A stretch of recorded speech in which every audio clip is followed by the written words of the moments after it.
I personally love working in animation, whether it's for my personal projects or whether it's for studio work. But it's not the type of career I would recommend to anyone. Whether you're someone looking to get into animation or whether you're a parent researching about animation career for your child. Here are my thoughts on animation as a career choice.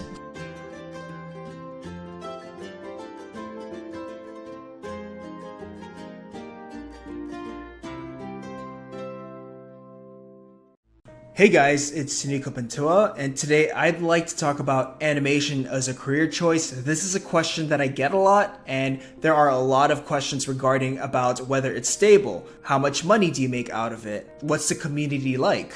So in this video, I'm going to talk about stability. How stable is this career choice? Availability. Is there an abundance of jobs and open positions for this career choice? Versatility and career flexibility. What other things can you do outside of just animation and cartoons? Income. How much money can you make out of it? Community. What are the people like in this industry? Education. Do you need education for animation? And finally, my advice. As an animator myself, is this a career choice that's worth pursuing? First, let's talk about stability. Now, I personally would say that animation is quite a stable job, but not stable in the traditional sense. You see, the animation industry is quite a fast-moving industry, so it's usually based on projects. So when a production or a project or a show ends, you usually have to find a new gig, whether it's a new show, whether you moved on to a new season, or whether you moved to a different show within the studio. Staying in one studio for more than 2 years is actually considered pretty long, and in some respect, very long. And it's more common for artists to switch around different studios in a short amount of time. Artists and talent go to wherever the work is, whether there's available positions, and that is why animation is known to be quite a nomadic job. Now, I do want to address COVID-19 here because during lockdown, my job didn't really change. It was just the environment, and it was just the production having to figure out how to make it possible for everyone to work from home. And even during COVID-19, there were a lot of shows starting up, people were still pitching around shows, and I was still getting work. I was fortunate because I have a lot of friends who are outside of animation who have to deal with clients, with people face to face, and COVID-19 really affected those people. So I'm really fortunate to be in an industry where I can actually work at the safety of my own apartment. Now, speaking about working from home, animation as a career choice makes that really possible, and COVID-19 really proved that major studios can do that. This is due to the rise of streaming services where there's a lot more animation-related projects, as well as better internet connection around the world. This year, we've also seen a rise of more independent studios, and a lot of studios outside of LA, which I'm actually really excited for. You can work for an LA studio while you're at Norway or Thailand or the Philippines. Now, I would say animation is quite competitive, so you have to be more than just a storyboard artist or more than just an animator. Have your own stories, your own projects. Stand out from the rest of that crowd. And that's one step closer to making your animation career more stable. So let's talk about availability. So the good thing about animation work is that there is just a lot of work for it. Because of its show-based and fast-moving nature, the availability tends to fluctuate like seasons. So there will be times where there's just zero work available, and then there will be a moment where there's just a lot or just too many open positions available. There will be times where production is looking for talent and where there aren't. So if you've been in the industry for quite some time now, there will be times where you'll get 0 job offers, and then there will be that 1 month where you'll get multiple job offers from different places. Now, I would say that most of the animation work is booming in California because that's where a lot of shows are starting, there's a lot of investment into it, and that's why a lot of people interested in animation tend to move to. But after this year, that might change. Now let's talk about the career versatility and flexibility. Now, a lot of people outside of animation tend to think that it's just about drawing cartoons and making cartoons. And it's not only about that at all, and that's really just a biased viewpoint from people outside of animation. And that's mostly a bias from people who don't view animation as a medium with specific skill sets. There's a lot of many different positions in the animation industry, whether it's 3D animation, 2D animation, storyboard, character design, viz dev. The list just goes on. And this would require a separate video where I talk about these, but my friend Laura Price has already done this, so please check her out. In the animation industry alone, there's TV shows, there's web animation, there's limited series, and there's feature animation. Again, animation is a medium, so there's a lot of different genres when it comes to animation. There's adult animation, there's animation with realistic proportions, there's animation where it's crude and raunchy. If you have good drawing draftsmanship and you can match different styles for different projects, that makes you even more versatile and flexible for hiring. But it's not just about animation and cartoons, there's also live action, video games, comics, illustration, motion graphics, visual effects. All these skills that you can learn from the animation industry can transfer into these other industries as well. You can also do writing, video editing. Like I preach all the time, you can't just be a one-trick pony, you can't just be a 2D animator alone or a character designer alone. So for me, for example, I learned 2D animation, but those skills helped me do work for character design, storyboarding, and those skills actually help transfer to my own personal projects where I can make my own career opportunity out of it. If you love sharing knowledge, teach a class, host your own, online Zoom meetings, teach a class and make side income out of it. And honestly, this is kind of what I do when there's zero work available for me. There's YouTube, there's crowdfunding. There's a lot of flexibility for people who are passionate about their own craft. Again, just don't be a one-trick pony. Now let's talk about income, and this one's quite a hard one to talk about because of the lack of information and the taboo behind about talking about income. Most people move to LA to work in animation because of the projects there, to find fulfillment in that industry, and importantly, the income. In developing countries, I've heard pay as low as 100 to 300 USD per month. Even in a developing country with low expenses, I can still imagine someone with that pay rate living with mom and dad or living with a few roommates just to maintain sustainability. And that's why a lot of people tend to move to places where there is an animation industry and it's booming. So in a developed country where there is an animation industry, so let's say LA, 300 USD would be a day rate for a trainee or an entry-level artist. And if we're talking about the Animation Guild in LA, you get provided health insurance and other benefits, on top of really fair pay. So here's an example I'd like to paint out.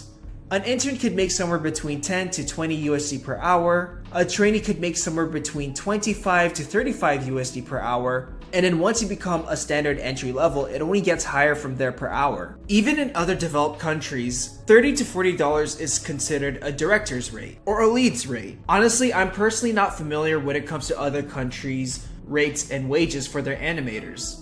One thing I would always advise for people wanting to get into animation or anything similar is to learn about negotiation, learn about business, and learn how to fight for fair pay. I made a small video about negotiation, and one thing I would recommend depending on where you live in the world is to make at least twice more than your living expenses or your overall liabilities because you deserve it. Now let's talk about community. I'm not going to talk about anything like corporation hierarchy or drama or anything like that because you can find that in any type of industry that has some form of hierarchy, but I'm just going to talk about the community in general.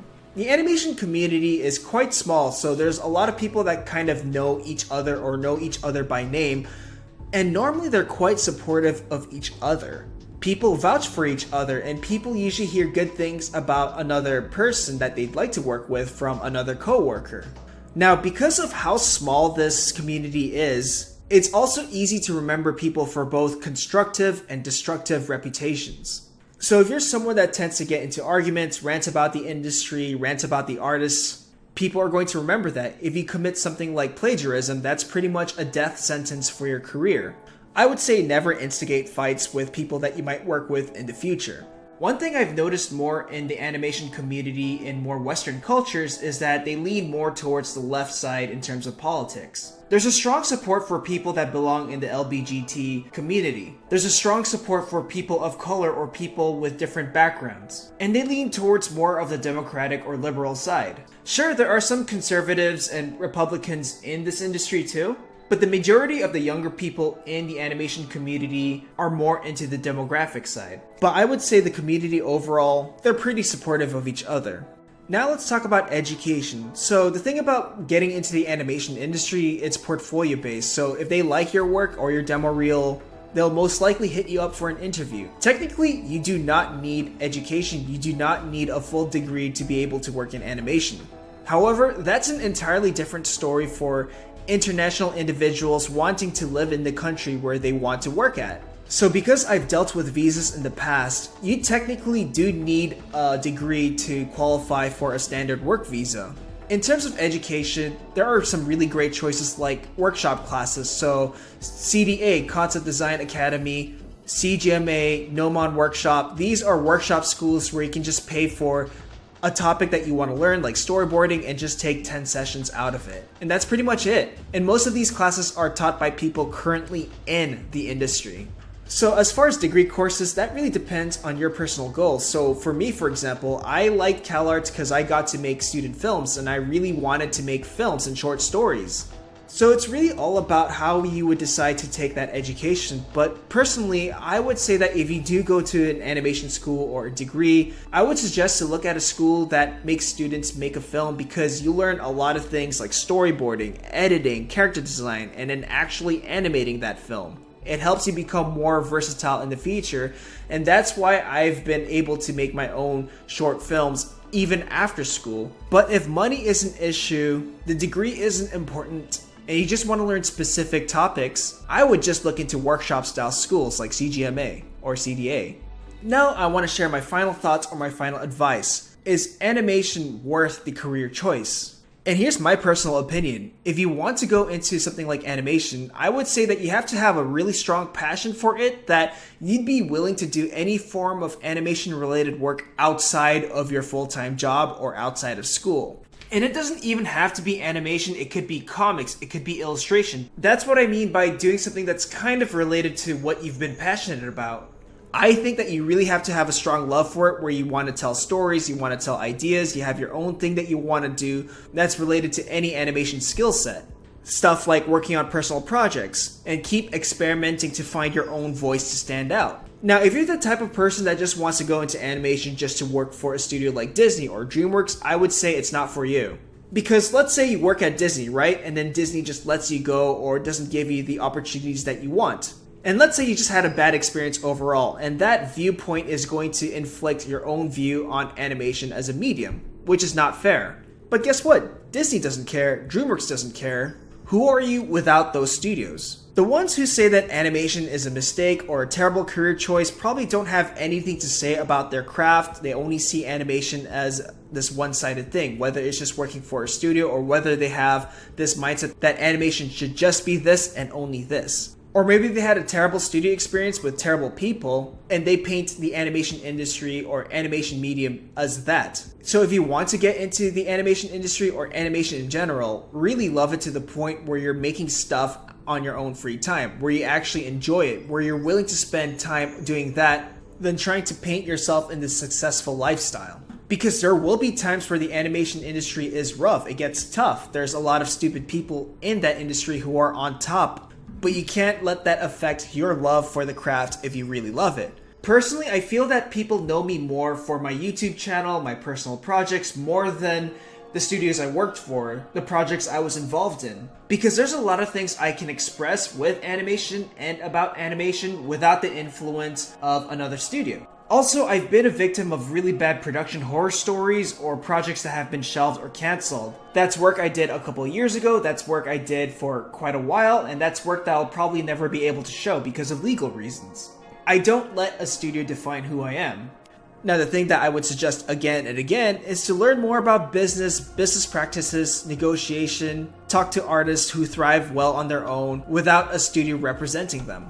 Learn how to communicate and share ideas. And not only will you see animation as a more stable career choice, but you also help the industry and the medium itself grow.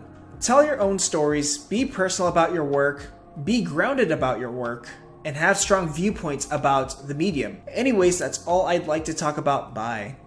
Interested in learning hand-drawn animation or learning how to finish an animated shot from beginning to end? Have a look at the store where you'll find the complete Introduction to 2D Animation video course, tutorials, and other resources. Learn classical animation approaches, drawing, lectures, techniques, and other process videos. Visit the store through the link in the description below.